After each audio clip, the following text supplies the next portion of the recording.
আমরা রবীন্দ্র বিশ্ববিদ্যালয় স্থায়ী ক্যাম্পাসের যাওয়ার নিমিত্তে আমরা একটা গ্রাম অর্থাৎ বহলবাড়ি গ্রামের মধ্য দিয়ে যাচ্ছি। তো এটা হচ্ছে আমাদের সেই গ্রাম। দেখুন গ্রামের মানুষের জীবনযাপন। আসো।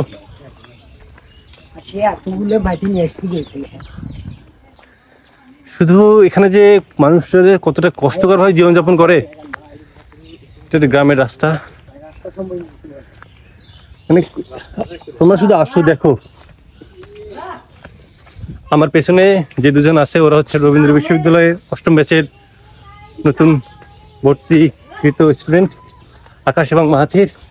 তাদেরকে দেখানোর জন্যই রবীন্দ্র বিশ্ববিদ্যালয়ের স্থায়ী ক্যাম্পাসে আমরা যাচ্ছি যে কেন এই ক্যাম্পাসটা হচ্ছে না।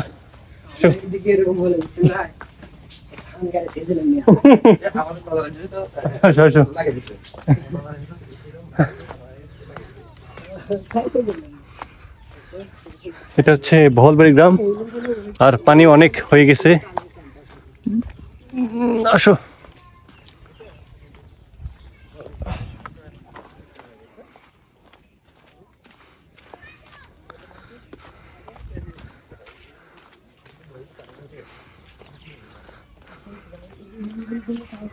চাচি ভালো আছেন?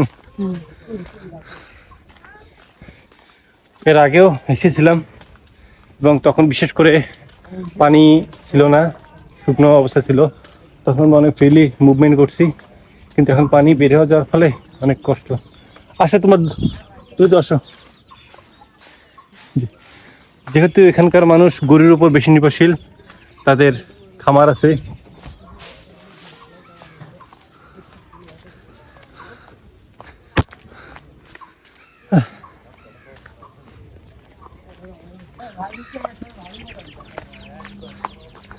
আসো।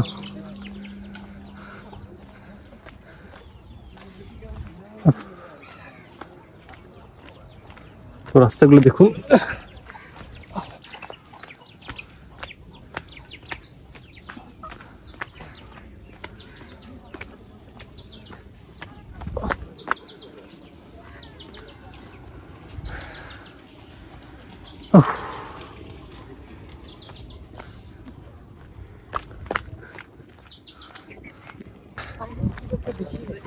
হাঁটতেছি এবং হাঁটতেছি। এই যে এটা না, আরো সামনে। হ্যাঁ, এই যে দেখতে পাচ্ছ এখানে হবে স্থায়ী ক্যাম্পাস। দেখো কি একটা অবস্থা। দেখো এরকম পানির মধ্যে বাংলাদেশে কোন প্রজেক্ট হবে? আমার তো মনে হচ্ছে পদ্মা সেতু মতো মেগা প্রজেক্ট হবে এটা। আর দেখো ওটা হচ্ছে স্কুল। এই যে ওটা হচ্ছে স্কুল, প্রাইমারি স্কুল। কোথায়? আসুন।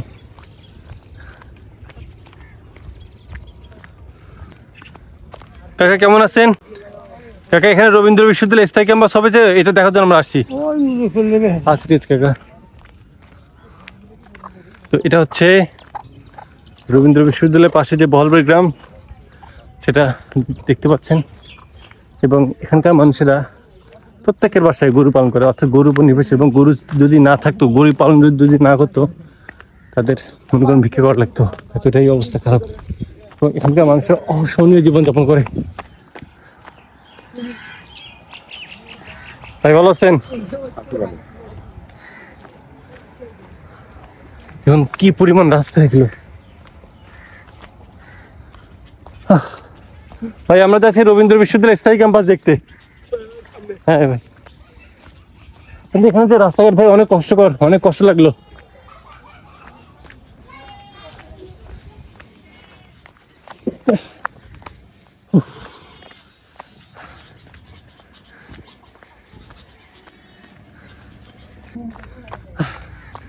রাস্তা শেষ হয় না, হাঁটতেছি এবং হাঁটতেছি, রাস্তা শেষ হয় না।